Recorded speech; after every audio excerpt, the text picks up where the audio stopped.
All right, and welcome to part two of my Revolution review, the review of the pilot. Now that I've covered most of what I guess I liked about the series, now I'm gonna cover what I didn't particularly care for too much. Mostly just the basic plot, the basic premise of this happening because of all the electricity being gone. It seems to be implied that there's no central government anymore. And It's said that the militia is going on, I guess, overthrowing different republics, which I suppose are in different states. And I just don't understand why there would be no more central government. In other post-apocalyptic series and movies, there's no more government because there's been a war or there's been a plague or there's been something to just completely crumble human society. But human society has existed centuries before we started using electricity, and just the U.S. government itself has been alive, and it was first established 100 years, at least a good 100 years before we started using electricity. So I just don't understand why there would no longer be a central government. I mean, I imagine that they would have to work harder, that, information would be a lot harder to find and to gather up, because there's no more technology.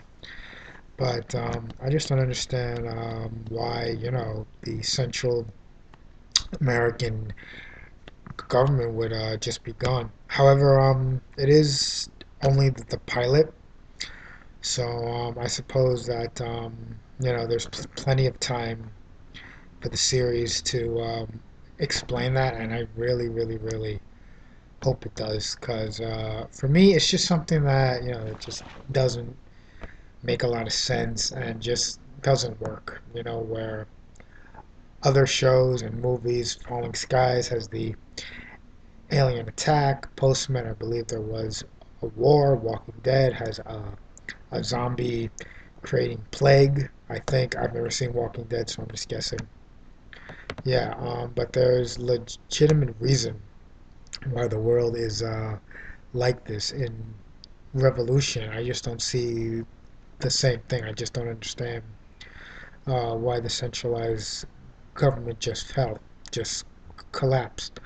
But as I said, it's only the pilot, so it's probably going to be explained over time. I hope so.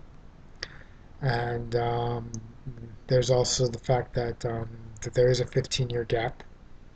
So it could be that that the government, of course, did not collapse overnight. I mean, it probably didn't. I'm willing to bet that it didn't. But that this could have been a process. However, I would imagine that the government would just learn to adapt to the situation, and also that they might even have contingencies should something like this actually happen. I mean, I could be giving our government way too much credit, but I would like to think that that if all the power stopped working, that the American government wouldn't just collapse on itself. I would hope not. Um, so I think that's my main beef right now with the series. But in terms of the series as a whole, like I said, it's entertaining. It's an entertaining series. The acting is, mediocre. It's your basic TV show. It's your basic sort of TV acting. I really don't see any of the stars going on to moving on to like huge careers. I mean, I would say that the best actor I think would be the actor playing Miles, who I thought is was very good.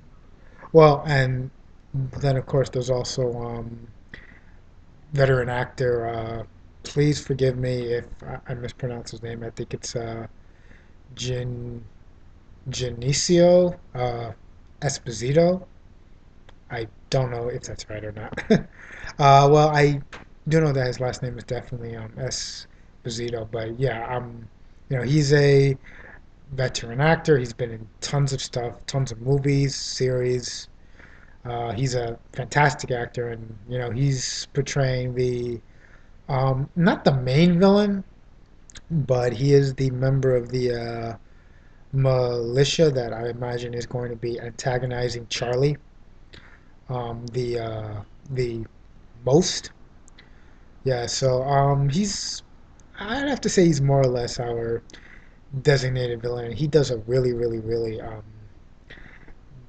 good job, and the actor who plays Nate, I thought was also very good.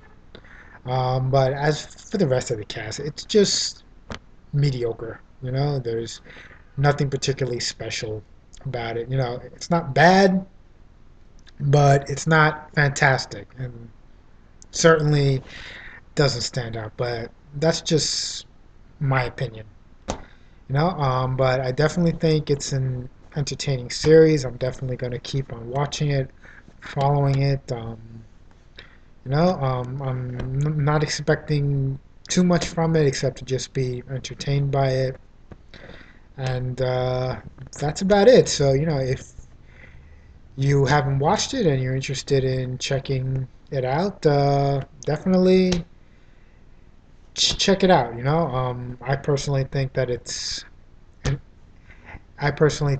to be an entertaining series. I don't think it's going to be some grand experience, but I do think that it should be a pretty entertaining show. So th- that's it for now, and later.